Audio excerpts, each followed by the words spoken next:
జగన్ టైంలో ఫస్ట్ ఏడాదే 1,35,000 ఉద్యోగాలు ఇచ్చాడు. ఆ తర్వాత ఏడాది లోపే ఈ డాక్టర్లు, నర్సింగ్ స్టాఫ్ ఇట్లాగా కొన్ని మొత్తం ఒక 2,00,000 ఉద్యోగాలు పర్మనెంట్ ఉద్యోగాలు ఇచ్చాడు.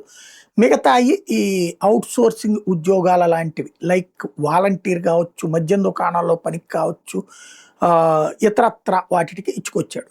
కానీ ఆ తర్వాత ఇక మళ్ళీ కొత్త ఉద్యోగాలు లేకపోవడం ఒక ఎత్తు. డీఎస్సీ పోలీసు ఉద్యోగాలు ఇస్తామని బహిరంగ ప్రకటన చేసి ఇవ్వకపోవడం, పట్టించుకోకపోవడమే గ్రామీణ ప్రాంతాల వైఎస్ఆర్ కాంగ్రెస్ పార్టీ తుడిచిపెట్టుకుపోవడానికి కారణమైంది.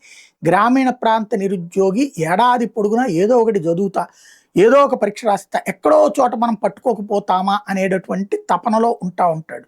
అలాంటి అక్కడ చెప్పుకోవడానికి నేను ఇది చదువుతున్నానని చెప్పుకోవడానికి ఒకటి కావాలి ప్లాట్ఫామ్. లేదంటే ఏ పని చేయకుండా ఖాళీగా కూర్చుంటున్నావా అని జనాలు అవమానిస్తారు. అందుకోసమైనా కావాలి అతనికి. అక్కడ అది లేకుండా చేయడం వైసీపీని దెబ్బతీసింది. ఇప్పుడు వీళ్ళొచ్చాక డీఎస్సీ వేశారు. 16,000 ఉద్యోగాలు భర్తీ చేశారు. సరే, దాంట్లో వీళ్ళు వివాదం రేకెత్తించారు కానీ వీళ్ళు డీఎస్సీ అయితే ఇవ్వలేకపోయింది వైసీపీ. ఇప్పుడు మరొకటి మళ్ళీ ఇక్కడితో ఆగిపోకుండా 2 ఏళ్ళు అయింది కదా, ఇప్పుడు 2 సంవత్సరాల దాదాపు 4 నెలలు అయింది ఈ గవర్నమెంట్ అధికారంలోకి వచ్చి. మళ్ళీ కొత్త ఉద్యోగాలు ఇవ్వబోతోంది. 10,060 పోస్టులతో జాబ్ క్యాలెండర్ రిలీజ్ చేశారని చెప్పాలి. ఓ రకంగా సెప్టెంబర్, అక్టోబర్ నెలల్లో నోటిఫికేషన్లు రాబోతున్నాయి. గ్రూప్ 1లో 149 పోస్టులు, గ్రూప్ 2లో 673 పోస్టులు భర్తీ చేయబోతున్నారు. డిఎస్సి ద్వారా 2,991 ఉపాధ్యాయ పోస్టులు భర్తీ కూడా చేయబోతున్నారు.